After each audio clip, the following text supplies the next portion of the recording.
Hello and welcome back to the video I do every year in which I look back on everything I played for the first time in 2023 and slap it arbitrarily on a list of a top 10 out of all of them. I'm an avid gamer, but I find these videos a little difficult because I spend at least 60% of my playtime in any given year playing games I've already played to death. This year that consists of World of Warcraft Classic, RuneScape, Old School RuneScape, Halo Infinite and Fortnite, among others. I love a new experience, I really do, but I'd be lying if I said my brain wasn't fed first and foremost by familiarity. I am also going to address an elephant which has bounded rudely into the room. Now, I'm writing this before the Game Awards airs tonight, but we all know that Baldur's Gate 3 is winning Game of the Year. The best bit is, if I'm wrong, I can just edit that out. So where, might you wonder, is it on Christian's list?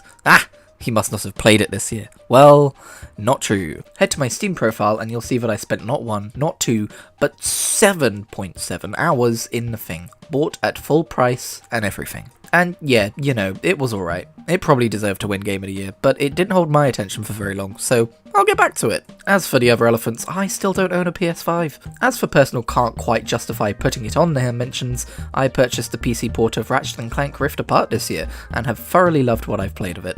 It's just not enough of a playthrough to quantify as a game of this year at this point. I spent quite a bit of time playing Forza Motorsport 7, enjoying that entry more than I ever have before, but we do one series entry per list. And Eldritch, the roguelike from 2013, deserves a mention as I've delved deeper into it than ever before this year. But it's certainly not a fresh experience for me in 2023. Similarly, I've spent more time in the Elder Scrolls 4 Oblivion than ever before. Finally, I really wanted to spend some more time with Sea of Stars, as I know it'd make it onto this list, but I only had time to progress one of two different RPGs far enough to make a verdict, and that's our number 2 pick. Okay, my conscience is clean, my insecurities about game completion are at an all-time high, let's start talking about the top 10 games I've played in 2023. But first, while this has been an exceptional year for those of us who enjoy games, it's been an exceptionally bad year for the wonderful people who actually make them. This year has seen an absurd amount of layoffs in the gaming industry, primarily from companies who can afford to keep their staff, but are willing to make the lives of their very lifeblood difficult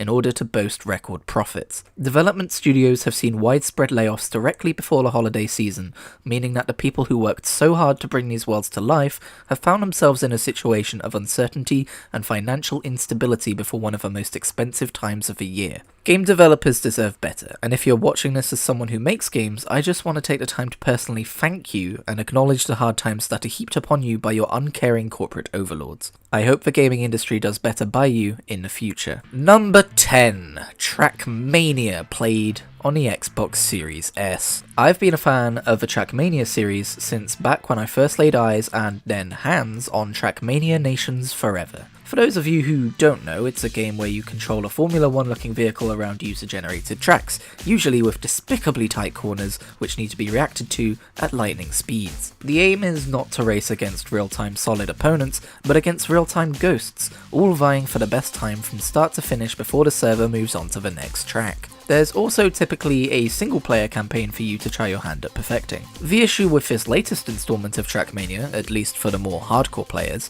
is the subscription model. Trackmania, no subtitle, is now a free-to-play experience with dedicated user servers locked behind a subscription model. Free players can instead join official servers which rotate through official or officially chosen maps, changing seasonally. I can see why people dislike this model, but as a more casual player, I've simply been having a delightful time with a new yet familiar Trackmania experience. I'm still never going to reach first place in public lobbies, but there's a weird zen that comes from learning a new track and shaving milliseconds off your previous best time. Plus, there's a new mode akin to Battle Royale, wherein you and your team have to navigate various difficulties of obstacle courses to be the last team standing, and that's pretty damn fun too. Number 9. Ravenlock, played on Xbox Series S. Sometimes you just want to go on an adventure that isn't going to take you half a year to finish. Sometimes you just want to finish that adventure in 1 or 2 sittings.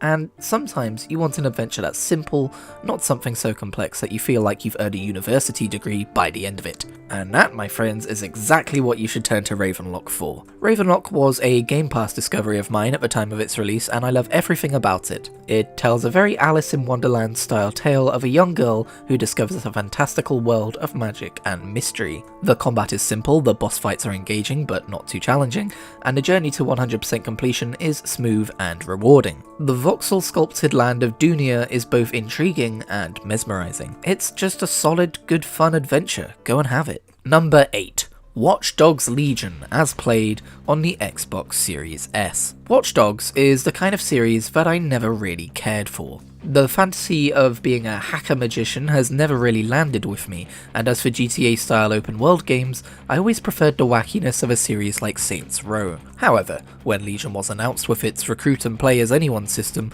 a little light came on in my brain. Suddenly, this particular GTA clone wasn't about being a hacker god, it was about being everyone. The fantasy of knowing that anyone I pass on the street could be a playable character with a full personality and backstory is exactly what was needed to get me on board. Just not at launch, evidently. It also helps that the game is set in dystopian London. Now, don't get me wrong, I am far from being a patriot, but I must admit to a fondness for certain elements of my home country. I guess, if nothing else, it's more personally relatable, especially as this game's story hones in on a morally treacherous government and the lens of paranoia and fear that a tabloid adult section of the general public see the world through. Also, you can crush people by making part cars accelerate, and that's pretty fucking funny. Number 7. Cocoon, as played on the Xbox Series S. Cocoon is one of those dream Game Pass titles. You see it on your dashboard and you think, huh, I've heard good things, it's a pretty low time commitment, I'm down to solve some puzzles. And as you play it, continuously surprises and delights you with its atmosphere, environmental design, and puzzle solutions. I personally found the puzzles to feel mind-bending yet approachable,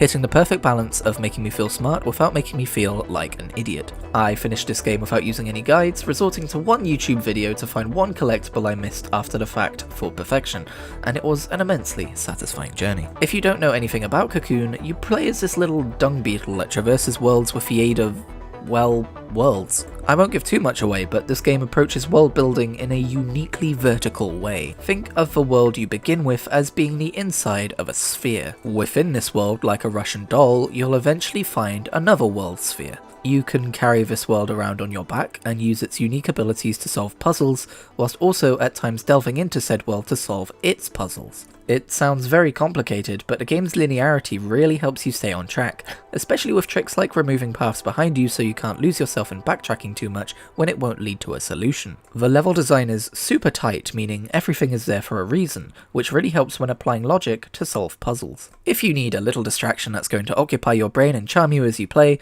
look no further than Cocoon. 6. Forza Motorsport, as played on Xbox Series S and PC. Hardcore fans of the genre will tell you that the newest Forza Motorsport makes a grave error in its car upgrade system, and I can see why. If you're someone who loves tinkering with what's under the hood, this system is grindy and restrictive. So, if you see this game catching a lot of flack, that would be why. I, however, am a more casual fan of Racing Simcade, and I'm an RPG fan to boot. I find the car upgrade system to feel very rewarding, and while it introduces deeper problems for more players, I feel like it does solve the problem it sets out to address. My car collection does feel more personal and curated now. When I was a kid, my sister would play Gran Turismo weirdly. She'd always drive the car in her garage with the least amount of mileage, ensuring they all had a similar amount of use. Forza's level up system reminds me of this, or of the fantasy of maintaining a full garage of cars, which that style of gameplay entailed. It's also, to be frank, new Forza.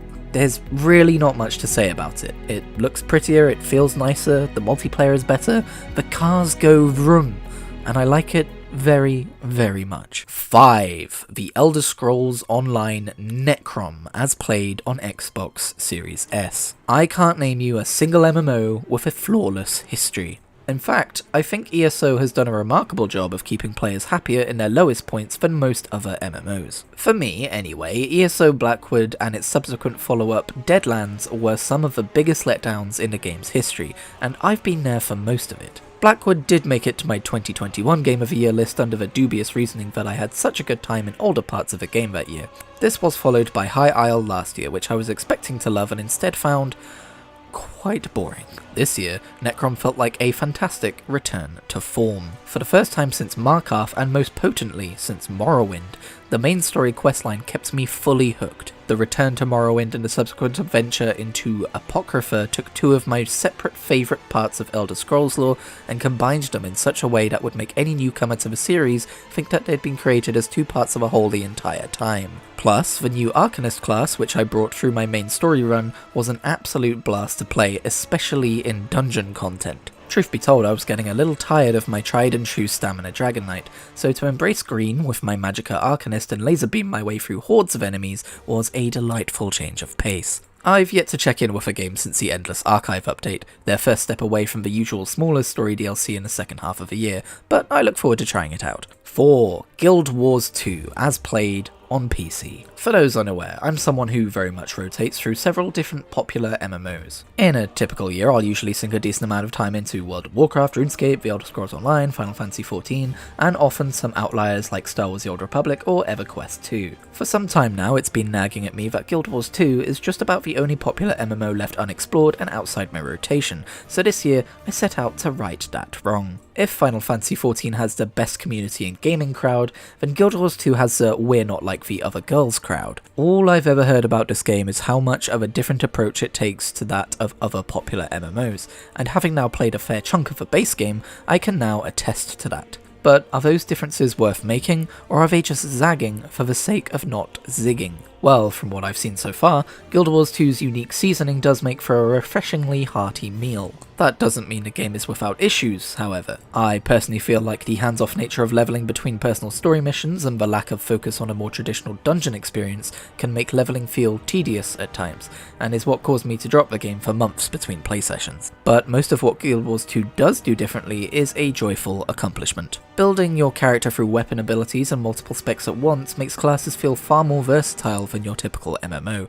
even if buttons maybe don't feel as satisfying to press as in WoW or Final Fantasy XIV. The focus on map completion, while potentially grindy between story missions, is nevertheless a satisfying pursuit of experience in and of itself when you're in the mood for it. The lore options given to you at character creation are a delightful way of differentiating your Sylvari from another's. What philosophy does your character prefer? What calling do you follow from your time in a dream? And despite seemingly not being an overly celebrated part of the game today, the fact that these choices influence the initial quests you go on both enhances your character's identity and keeps things fresh for alternate characters of the same race. I have a much longer journey to go on in my future Guild Wars 2 experience, but as far as the base game goes, I am thoroughly enjoying it so far. Update. After writing this, but before publication, I ran into a repeating game-breaking bug which sadly brought my game progress to a halt. It's never been fixed, has no clear solution, and only affects a seemingly random handful of players. Neither Steam nor ArenaNet would refund me any content I bought for future play. I'm keeping its entry in my Game of the Year listing as the fun I had with the game remains. I simply won't be able to play any more of it. Number 3, Diablo 4, as played on Xbox Series S. I didn't write this in the script, but if that confuses anyone, I could run it on PC. I tried to beta on PC and Xbox, but I enjoyed the console experience so much I actually decided to buy the Xbox version. I'm a massive Diablo fan, and discovered the franchise shortly after Reaper of Souls had been released for Diablo 3. Since then, I've spent a huge amount of time playing the series, mostly free, exploring the lore and history of the world, and waiting on a sequel. This year, we finally got it, and as far as the main story experience goes, I couldn't be happier. It was fascinating to return to Sanctuary after so many years away between games, and to explore the world from a different perspective tonally. The game felt very much like it took the gameplay of 3 and the atmosphere of 2, both of them individually being some of the highest vaunted elements of the series as a whole. They meld perfectly, and I was thoroughly entertained as I took my sorcerer through the events of the main story. The highlights for me were Act 2 and of course the final act with its grand cinematic. I was a huge fan of Act 2 specifically, which takes you into Skosglen to meet with a man named Donan. I won't give any spoilers, but the way that particular act escalates into its final boss fight was a rare treat, especially as Acts 3 and onwards focused mostly on a more interconnected sequence of events. The final act, of course, is a culmination of those events, and while the story toyed with some ideas that I'm a little disappointed didn't get a full commitment, I'll never forget my time playing through it for the first time. Now, I do have a bit of a more complex relationship with the endgame, the game's seasonal model, and the direction the first expansion seems to be taking us in, but I ultimately want to spend this time praising the games I'm putting on my Game of the Year list. A novel concept, right? Suffice to say that this game could easily have been number 1 if a live service portion of the game had stuck the landing, but the fact that it's still as high as it is should speak to the experience of the main story. 2. Yakuza Like a Dragon, as played on Xbox Series S. As an outsider to the series, I always viewed Like a Dragon as being in the same vein as the South Park RPGs. a fun parody of a genre, but lacking substance and ultimately missing the immersive story elements that people actually play those games for. From the outside looking in, Yakuza Like a Dragon seemed like a spin-off to the main series that was made to poke fun at RPGs in Yakuza's wacky style,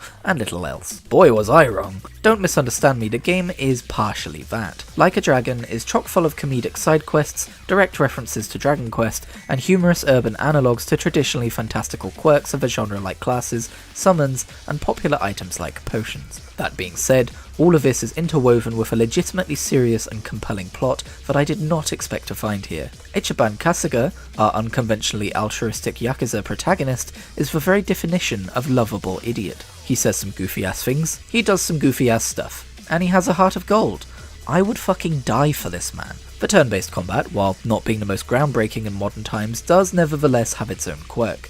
Battles take place in the open world, with characters moving in real time between moves, and happenstance placement can sometimes lead to attacks of opportunity, environmental damage, or carefully pre-planned AoE attacks being more or less effective. For instance, one of the most satisfying abilities in the game is Adachi's Reckless Charge, where you'll want to target the guy in the back and watch as he knocks down everyone in between like bowling pins. This simple yet rare twist in the turn-based formula was enough to keep me in manual control of all characters in most of my fights, and felt fulfilling to play. It should be mentioned that while I really wanted to finish this game, as of the time of writing I'm stuck at chapter 12, where the pacing becomes a major issue. The chapter starts with a massive currency grind, which luckily wasn't so bad due to the surprisingly fulfilling business sim minigame. However, after spending hours doing this, my progress ground to a halt once again as enemy levels scaled wildly above mine. Within an astonishingly short period of time, enemies went from mirroring my average party level of 35 to throwing a level 50 boss at me. When faced with grinding experience, this being the second time this has become an issue,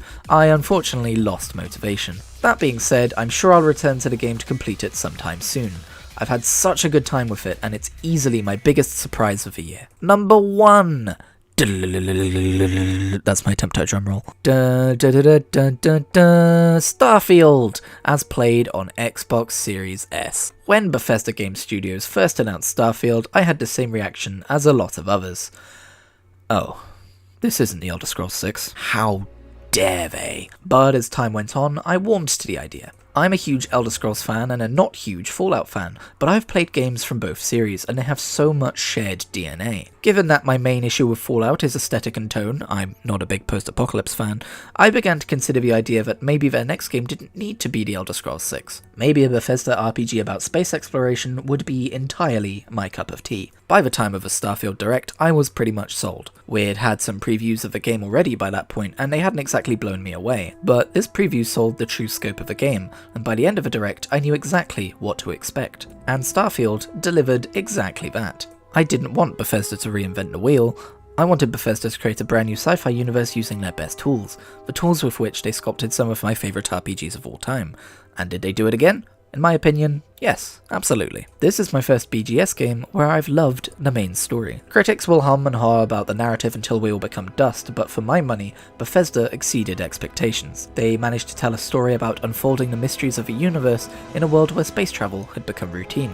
They managed to pull off the feeling of injecting magic into a universe that's standard and rote to its citizens, yet its own kind of wondrous to us. And most successfully of all, the climax of the main story path culminates in one of the most interesting takes on New Game Plus I've ever seen. This game also has the best shooter-based combat Bethesda have designed yet. It's not just serviceable, it's fun. There's a wide variety of different weapons littering the countertops and bathroom stalls of Starfield's many worlds, and while it's certainly no Destiny, it's also varied enough to facilitate different builds and strategies. I never find combat to be a slog or a chore. One of the main criticisms that the game has rightfully received is the repetitive nature of the procedural generation of some worlds, but I think it speaks to the strength of the combat in this game that I'm perfectly happy cleaning out familiar-looking mining outposts of familiar-looking space pirates. The exploration itself, as I've already touched upon, has received some criticism. Some people hate this game for it and think it's full of barren planets. Some people were expecting No Man's Sky. But at 50 hours in, I've yet to grow tired of exploring even the more deserted landscapes. I'm someone who can very much get wrapped up in the immersion of a fictional universe. So, for instance, while some people land on Pluto and go, ugh, it's all just ice. I land on Pluto and go, whoa, I'm on Pluto! Look, there's a little abandoned underground laboratory with frozen skeletons and shit. So cool! In a nutshell, Starfield is not a perfect game, and it wasn't made for everyone. But it was made for me. I can acknowledge that Baldur's Gate 3 is objectively the better game. I can acknowledge that Starfield has flaws. But all I ever really wanted from this game was a Bethesda RPG set in a sufficiently immersive and well-realised outer space setting, and that's exactly what they delivered. I'll be playing it for years to come. 2024. After a year so resplendent with top tier releases, it almost feels gluttonous to look ahead for more. Like damn, I didn't even play most of Baldur's Gate 3 or get to try Spider-Man 2 or Super Mario Wonder, and I've never played a Remedy game and I still need to finish Breath of the Wild before considering the sequel, and that's just the Game Awards nominees, sheesh. But more games are coming, and here's what I'm looking forward to next year in order. Final Fantasy XIV Dawn Trail, World of Warcraft The War Within, Persona 3 Reload,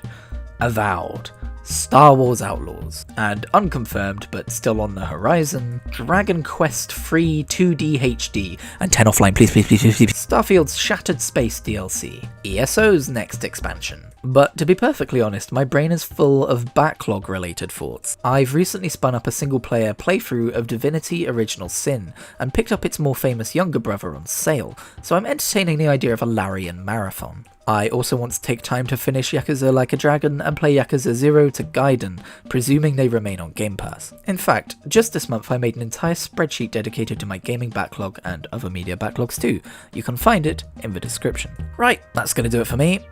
The outro of this original script / blog post was all about having a wonderful New Year's, but I was late to making this video because I've been busy and ill. Just please be aware I don't really need to hear why you didn't like Starfield. I'm a Starfield fan and I get told all the time why people didn't like Starfield, and it does get a little bit like I feel cornered and I just want to say I like my game, leave me alone. Hope you enjoyed. Let me know what your favourite game of 2023 was in the comments down below. If you like, you don't have to, I'm not your dad. Leave a like if you enjoyed the video, and I will see you in whatever I make next.